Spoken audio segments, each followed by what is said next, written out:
Emerging from the darkness are the spectral fingers of the unknown, the curious and the strange. These appendages serve no other purpose but to lure us into a threatening abyss, one that forces us to resign to the haunting echoes of mysteries that will never be solved. Number 10. Balloons in C. Poe's Riddle read the headline of one 1967 newspaper article. It implied something childlike. Balloons have always been associated with clowns, fun fairs, and celebrations. But why would the media care so much about a birthday party decoration being in the ocean?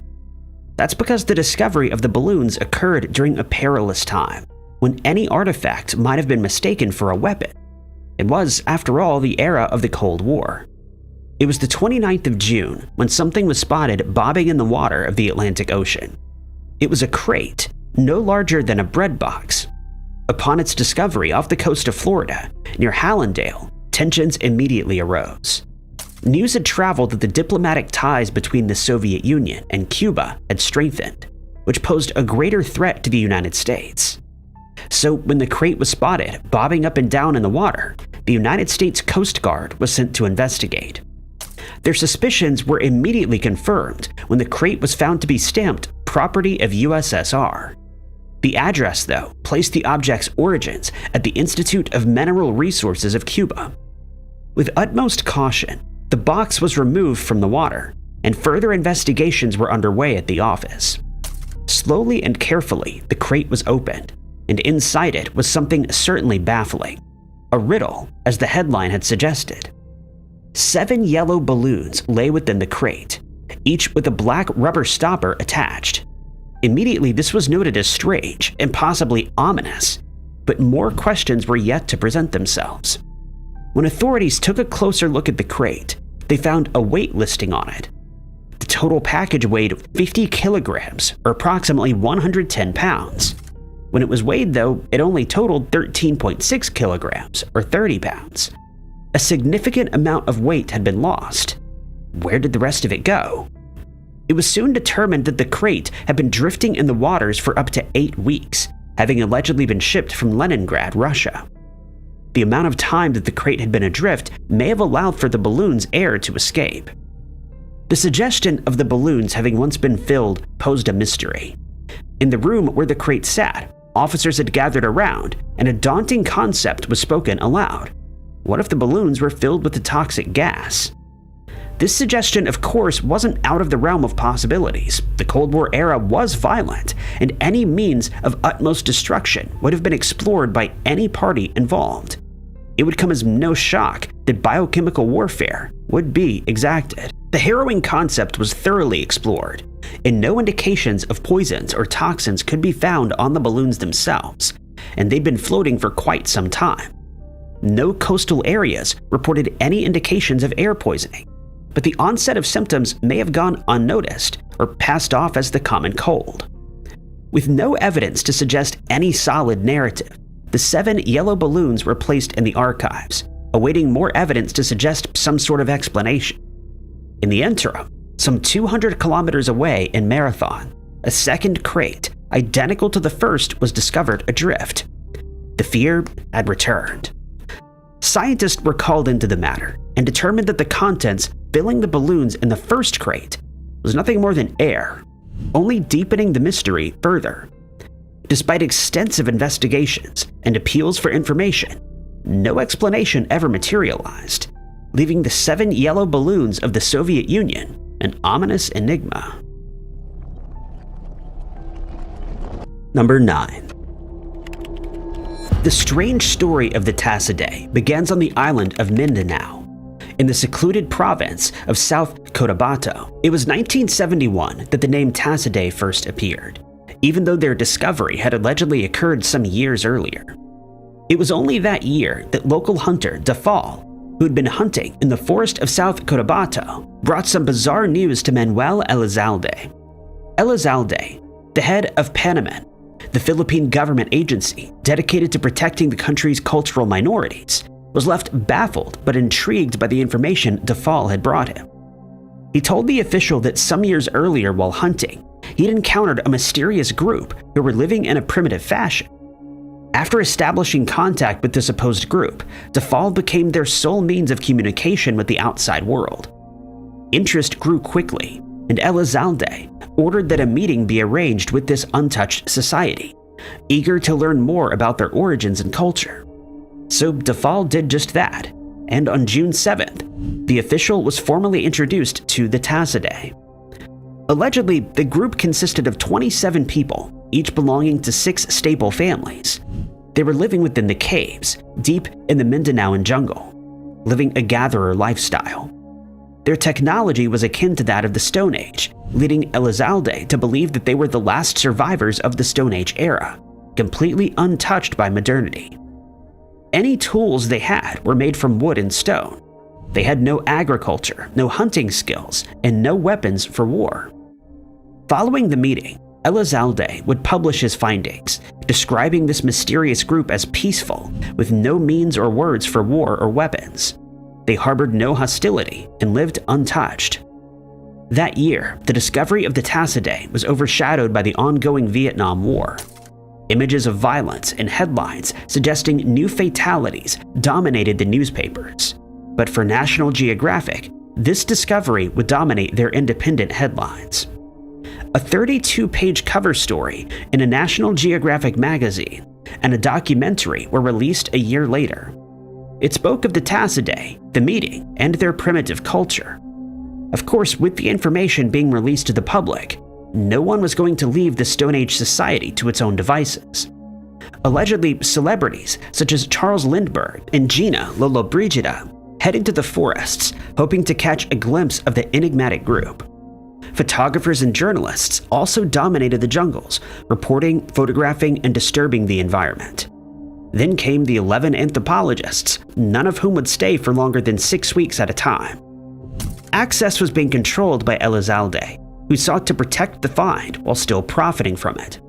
Then, just as abruptly as they had appeared, the Tassidae were gone. In 1976, a ban was imposed on all visits to the people of the forest. It was instituted by President Marcos. For the next 10 years, all updates on the Tassidae would cease.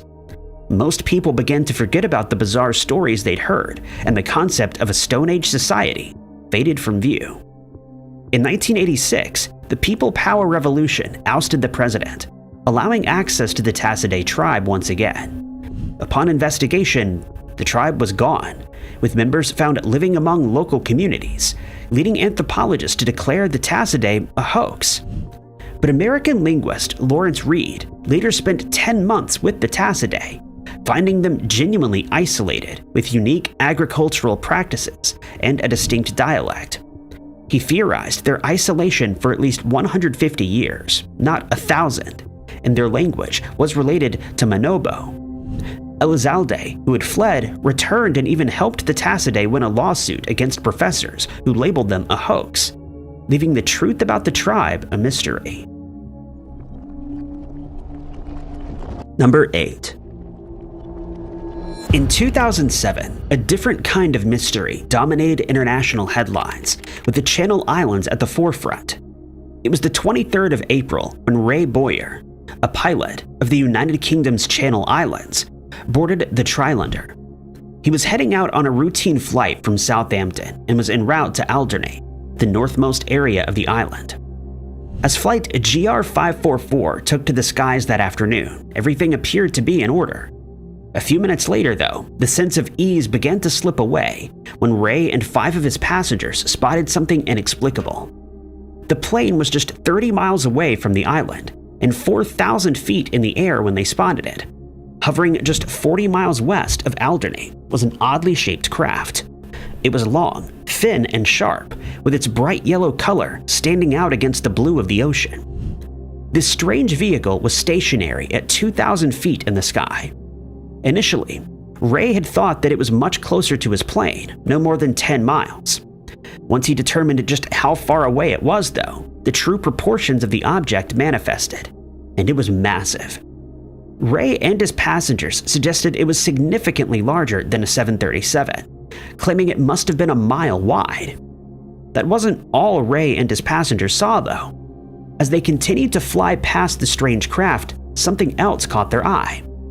As they approached Alderney, a second object identical to the first was seen nearby. This time, it hovered over Guernsey, but only remained visible for 9 minutes. Concerned about what he was seeing, Ray made contact with the Jersey Airport Air Traffic Control. Incredibly, Ray wasn't the only one who'd called in to report a mysterious craft or two. Patrick Patterson, another pilot going in the opposite direction, had seen the same thing. The pilot was coming from Blue Islands and heading to Jersey at the same time. As he headed past Sark, he passed by the strange object that hovered to his left. He described the craft as thin, yellow, and resembling a compact disc. It was also in the exact same place as where Ray had spotted it moments earlier. The story got even stranger when people on the ground began to report the same thing. Guernsey's BBC radio reported that the 2 residents of Sark had seen 2 incredibly bright yellow objects hanging in the sky. Air traffic control also tracked these objects on radar for 55 minutes before they vanished. Despite investigations a year later, the 2008 scientific report found no military activity or experiments in the area, and they claimed the Channel Islands Air Traffic Control were now unaware of the objects. Experts couldn't identify the objects, theorizing somewhat plausible explanations like sundogs or reflections. But ultimately, the English Channel UFOs remain unexplained. Number 7. Paul Harley was a family man. He had a wife, 3 children, and grandchildren. In 2014, he was working as a network rail welder, providing for his family. In the years leading up, the then 53-year-old had disappeared on numerous occasions. He was said to be suffering from mental health struggles, causing him to walk off randomly. But he was always found quickly and offered support by his family, who both loved and cared for him. One Sunday, though, the life of the Harley family would change forever. It was the 28th of September 2014 when Paul walked away from his home on Whiteford Avenue in Dumbarton. This time, though, something was different. The man decided not to take his mobile phone, bank cards, or house keys with him, as he had done previously. Once the family realized that he wasn't coming back, they reported Paul missing to the police department. Investigations were carried out, but the missing man was also an adult who left on his own accord. There was not much they could do to find someone who simply didn't want to be found. The hopes of ever locating Paul began to dwindle as the months passed. Even so, they were desperate to figure out what had happened. Believing that their father would never leave them behind, the children made every effort to uncover the mystery. Their search for answers included the use of private detectives, public appeals, and even psychics. The family didn't believe in psychics, but they were adamant in making use of any and every resource available to them. Some of those clairvoyants claimed he was, quote, gone, and others suggested he was in water. No one could determine where he was or the nature of his fate. The search was branded as a nightmare by his children, who were left heartbroken at the lack of revelations. Months turned into years, and soon the last fragment of hope was gone. Paul Harley was missing, and he didn't want to be found. The years dragged on with no new information, no sightings, and no body. Then something bizarre happened. In 2021, a picture began to circulate, originating from Glasgow. The picture was of a man dressed in warm clothing, sitting in the snow as flakes fell around him. And even though they couldn't see his face, Paul's family's hope was reignited. A Glasgow charity offered a shelter to a homeless man in 2018, whose photo circulated, believed to be Paul Harley, missing since 2014. His family traveled to Glasgow, only to learn the photo was old. Despite possible sightings, a campaigner claimed the man in the photo didn't want to be found, but couldn't confirm if it was Paul. Paul vanished days before a planned move, making his disappearance even more perplexing. Number 6. In 2019, the development of a growing crisis, the onset of the pandemic, dominated news headlines. For Mexico, though, the fear they were experiencing was much different. Something truly sinister had taken to the streets, lurking in the shadows and terrifying the citizens. The inhabitants of Coita in the municipality of Chiapas were left sleepless, peering out their windows and trembling at every noise. The town was too afraid to leave its houses after dark. They believed that there was something stalking the shadows, waiting for its opportunity to pounce. What made this mysterious situation all the more terrifying was that the stalker was believed to be inhuman, something of supernatural origin. Independent reports began flooding into the police station, and the officers were forced to issue public warnings, which would unleash panic upon the residents. The descriptions of the creature claimed that it was 6.5 feet tall, emitting an unpleasant odor, was impervious to bullets, and could leap 9 feet into the air. The reports were describing a werewolf in Koida. At night, residents could hear its howl, and some had even come face to face with it, leaving them drained of color from fright. Inhabitants had spotted the dark creature walking on rooftops and neighboring houses. They watched in fear from their windows, partially concealed and hoping the beast didn't spot them. Physical evidence of the creature also began to emerge. They took the form of elongated paw prints and inexplicable scratch marks that dug deep into the hard earth. So real was the belief that a werewolf was roaming the streets that in the dark of the night, bangs from firearms would ring out. Some brave residents were fighting back against the being while instilling more panic through the community. A pastor of the local church even instructed people to place candles outside their homes, believing that it would bring them peace and ward off this mysterious entity. Police investigated accumulating werewolf reports in Koida's Aguahi area, finding disembodied footprints with 10-foot strides, larger than a human. Recognizing danger, police actively investigated. In April of 2020, 3 officers in Barrio Nuevo responded to howling and werewolf sightings. They witnessed a creature that jumped a 6-foot fence and walked on rooftops, confirming citizen reports. The lack of recordings and images of the Koida werewolf, though, raised skepticism. Without physical proof in the form of a photograph, the existence of the werewolves was left to be a mystery. Local explanations soon arose, ranging from jaguars and ocelots to bats and owls, with some suggesting that eyewitnesses were merely confused in the darkness. The werewolf of Chiapas was damned to be a lasting mystery. Was it collective hysteria, a local animal, or was it something more sinister, a creature of folklore and fear? Number 5. What really crashed in Varginha, Brazil?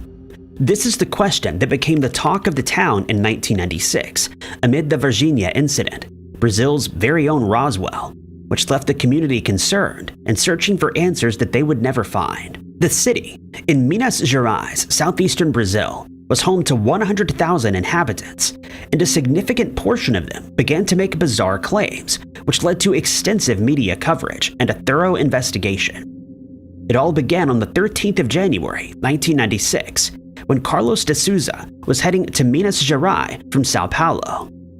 He was intending to meet up with some friends for the day. They had plans to go flying in some planes. During the journey, though, Carlos would bear witness to an inexplicable event. He spotted a strange cigar-shaped object heading right towards him. He couldn't figure out what it was, but its rear had suffered some extensive damage. To him, it looked as though it had been fired at. The object was 300 meters above the ground and was losing altitude rapidly. Just before reaching the highway, Carlos watched as it made a sudden full turn, flying in the opposite direction, gliding momentarily, and then crashing straight into the ground. Carlos pulled over and made his way to the site where he saw the UFO go down. He found that it had crash-landed near a white house. It was leaking a chemical that burned 40 meters of grass. The object that he'd seen was about the size of a school bus, and it now had debris scattered around it as it lay embedded in the dirt. Carlos detected an ammonia scent and found a strange self-reforming foil-like debris. The military arrived and ordered him away. A week later, students saw a creature near a gymnasium, but the military quickly blockaded the area.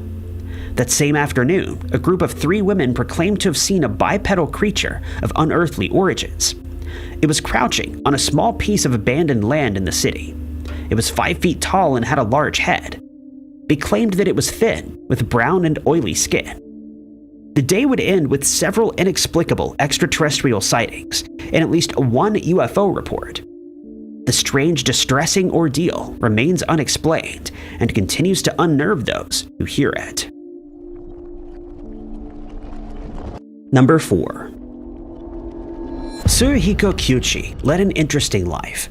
He was a writer and a comet hunter who discovered 4 comets in his lifetime. One of those comets was even named after him.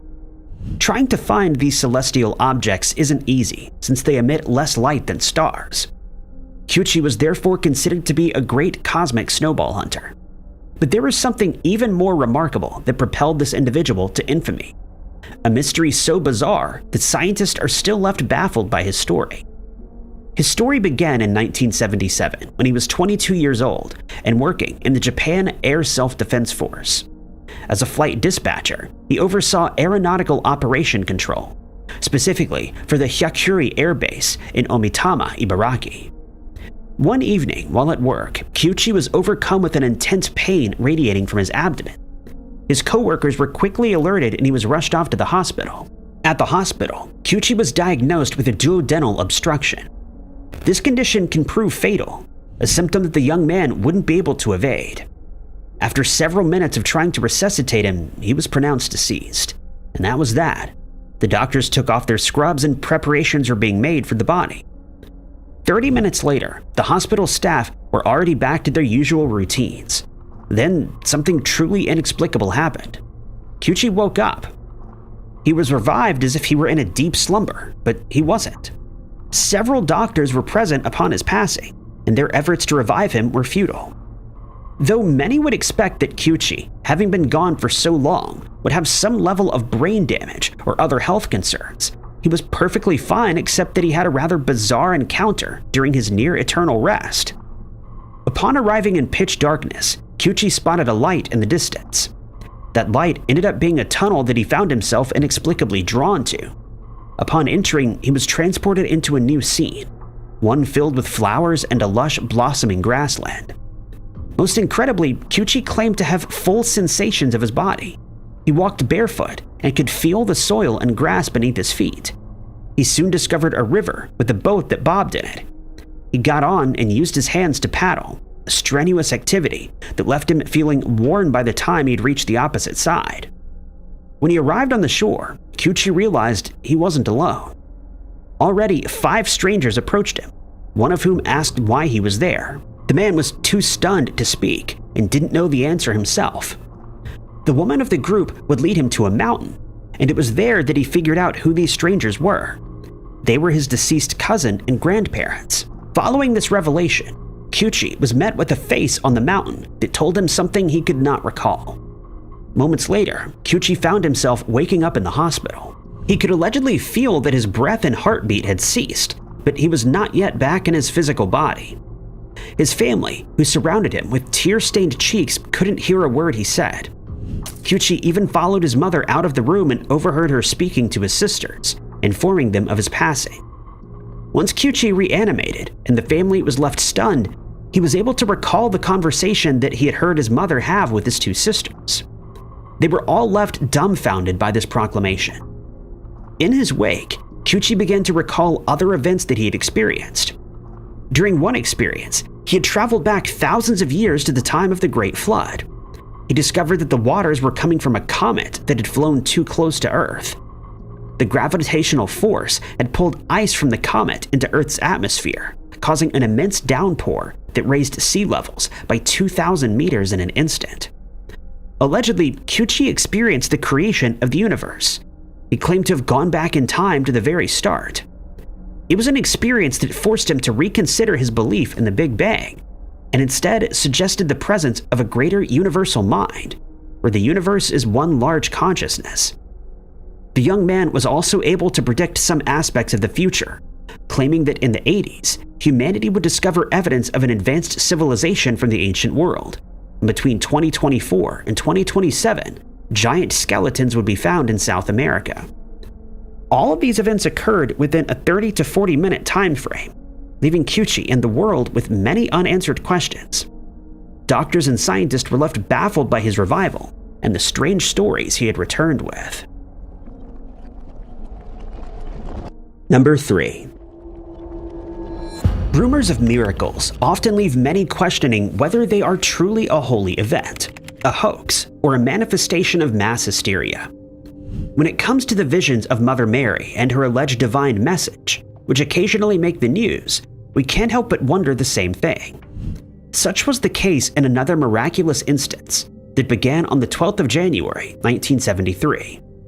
Sister Agnes Katsuko Sasagawa, a Japanese nun who was deaf, was the first to experience strange visions of an inexplicable nature. That day, she'd seen a brilliant ray of light emanating from the tabernacle, an ornate locked box that signified God's presence among the people. It was mysterious and certainly left Sister Agnes in shock. Eventually, the thought of it faded from her mind. But 2 days later, the mysterious light reappeared, signaling the very start of a series of bizarre phenomena that she would go on to experience. On the 28th of June, the nun was subjected to a sudden onset of supposed stigmata, the wounds that randomly appear on the skin of a person, often in correspondence with a crucifixion. The wound had appeared on her left hand and took the form of a cross. Sister Agnes's hand was left red-stained and pulsating in pain. After acknowledging this, a nearby wooden sculpture of Mary became lit. Days would go by without another incident until the start of July, when the entity finally decided to address her with words. While praying in the chapel, a blessed Virgin Mary statue, carved from a single block of wood from the katsua tree, became the vessel for a message. A voice had emanated from it, one that Sister Agnes could miraculously hear. The voice claimed that her deafness would soon be healed. She was also instructed to pray in reparation for the sins of men and report to her superior everything that she had witnessed. On the same day, other sisters from the church had noticed red fluid dripping from the statue's hand. On 4 occasions, the flow would repeat, causing a wave of fear to wash over the church, as well as intrigue. Allegedly, the wound that dented the hand of the statue remained there for months before it enigmatically vanished on the 29th of September. The sisters then noticed that sweat had begun to form on the Virgin Mary's neck and forehead. A few days after that, Sister Agnes would receive a second message.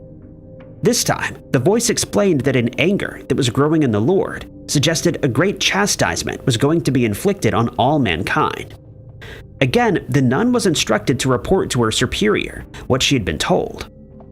On the 13th of October, Sister Agnes would receive her third and final message from the apparition, which was dubbed Our Lady Akita. The voice began by stating that the message would be forwarded to her superior.